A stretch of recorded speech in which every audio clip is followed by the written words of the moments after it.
सा बोलूंगा पर मुद्दे का बोलूंगा। उत्तरम यत् समुद्रस्य हिमाद्रश्यैव दक्षिणम वर्षम तद नाम भारतम भारती यत्र संतति। यानी कि उत्तर में स्थित हिमालय, दक्षिण में स्थित समुद्र और उसके मध्य में बसा हुआ ये भारत, और हम सब उस भारत की संतान हैं। नमस्कार, मैं मेहुल अनीता महेंद्र शाह आप सभी को इस स्वतंत्रता दिवस की शुभकामनाएं देता हूं। यहाँ पर उपस्थित महानुभाव और यहाँ की सब युवा शक्ति, मैं आज आपको बताने वाला हूं पेट्रियोटिज्म यानी कि राष्ट्रभक्ति आखिर क्या है।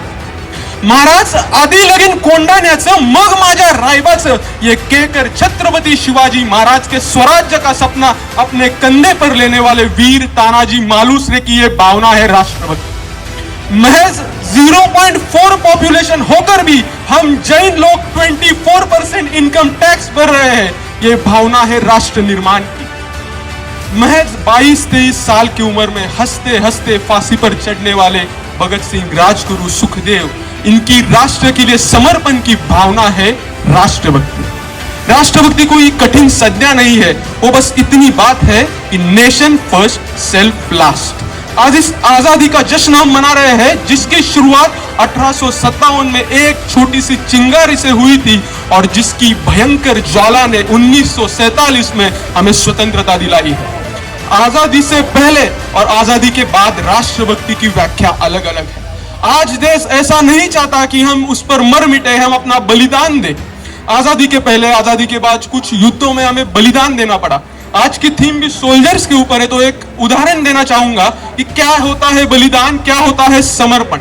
सुनिएगा, बाद में तालियां बजाएंगे। क्या होता है समर्पण। एक युद्ध में, कारगिल के युद्ध में, एक जो सैनिक मर रहा है, जो शहीद हो रहा है, जो घायल है, जिसको गोलियां लगी है, वो अपने साथी के साथ बात कर रहा है कि साथी जो मर रहा है, सोचिए, साथी घर पर कुछ मत कहना, संकेतों से तुम बतलाना।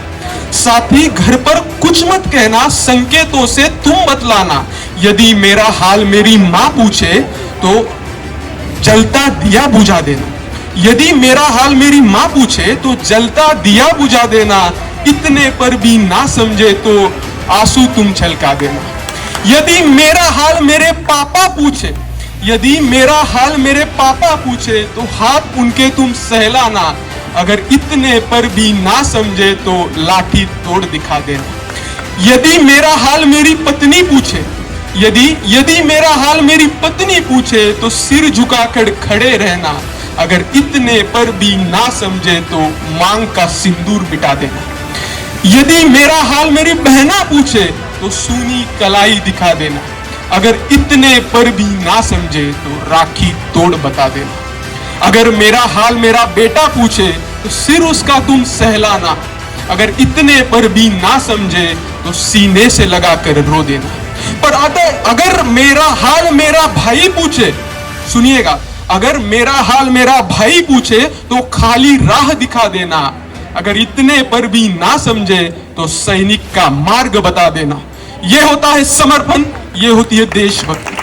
आज हमें बलिदान नहीं देना, बस अपना काम सच्ची श्रद्धा से करना है और अनुशासन से करना है। मैं ये नहीं मानता कि 52 सेकंड्स के लिए राष्ट्रगीत के लिए खड़े होना हमारी राष्ट्रभक्ति है, या फिर 3-4 दिनों के लिए इंस्टाग्राम व्हाट्सएप के डीपी तिरंगे में बदल देना हमारी राष्ट्रभक्ति है, और ना ही साल में 2 बार तिरंगा लहराना हमारी राष्ट्रभक्ति है। अगर ये राष्ट्रभक्ति होती तो फुटपाथ पर कम छाव में नंगे पांव से जो सिग्नल पर छोटा सा बच्चा 4-5 दिनों से तिरंगा लहरा लहरा के बेच रहा है, क्या वो उसकी राष्ट्रभक्ति है?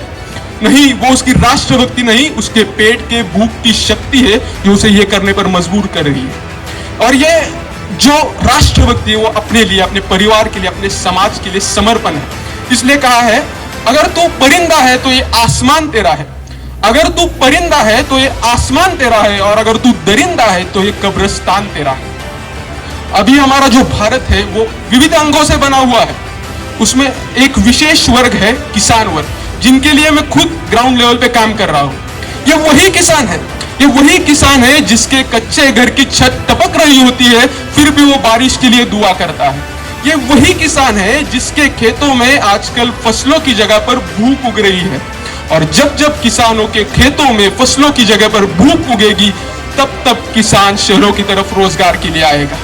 ये बात चिंता की नहीं चिंतन की है कि जो रास्ते रोजगार के लिए गांवों से शहरों तक जा रहे हैं वो विकास रूप में शहरों से गांव तक क्यों नहीं आ पाते। हमारा अगला वर्ग है युवा, आप, मैं, हम सब। ये वही युवा है, ये वही युवा है जिसके पीठ पर बोझ है अतीत में दिए गए हुए वीरों के बलिदानों का, जिसे आज की वर्तमान की परिस्थितियां बदलनी थी और जिस पर जिम्मेदारी है भविष्य के राष्ट्र निर्माण की। पर ये युवा क्या कर रहा है, सुनिएगा, ये युवा क्या कर रहा है। महज 6x4 के छोटे से स्क्रीन पर अपनी कोमल कोमल उंगलियों के घर्षण मात्र से ऑनलाइन वीडियोस पे भावनात्मक इमोजीज पा रहा है, जिसकी जिंदगी 4 बोतल वोडका ने बर्बाद कर दी है।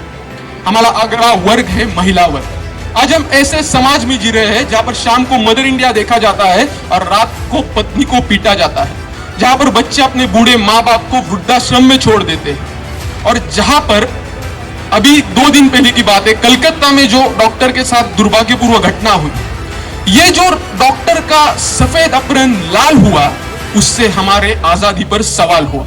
और इसीलिए आज हम महिला असुरक्षितता में नंबर 4 पर और महिला सुरक्षा में नंबर 128 पर है। आज का हमारा समाज ऐसा है कि यहाँ पत्थर के मूर्त को लगते 56 भोग है, यहाँ पत्थर के मूर्त को लगते 56 भोग है, पर भूखे नंगे तड़प रहे यहाँ लोग हैं, पर भूखे नंगे तड़प रहे यहाँ लोग हैं। और मैं किसानों के बारे में बात करूंगा तो उसे मजदूर नहीं, मजबूर नहीं, मेहनती समझिएगा।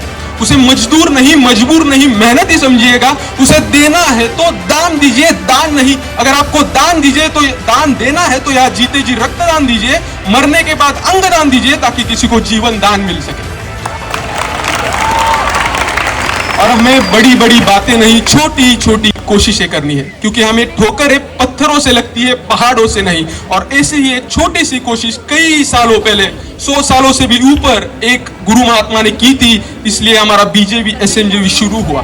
और ये छोटी सी राष्ट्र निर्माण की कोशिश आज ये नए हॉस्टल के रूप में विशाल बन गई है। ये भी एक राष्ट्र निर्माण का कार्य है। और इसी की और एक राष्ट्र निर्माण की पहल ये एसबीओ है, ये भी राष्ट्र निर्माण का कार्य है। आखिर मैं इतना ही कहूंगा कि देश की जिम्मेदारी नहीं है हमें आगे लेके जाने की, हमारी जिम्मेदारी है देश को आगे लेके जाने की। और मेरा भारत देश महान था, महान है, महान रहेगा। हमारा भारत देश महान था, है, महान रहेगा। और अगर हौसला हो बुलंद तो पाकिस्तान भी एक दिन जय हिंद कहेगा। जय हिंद, जय जवान, जय किसान।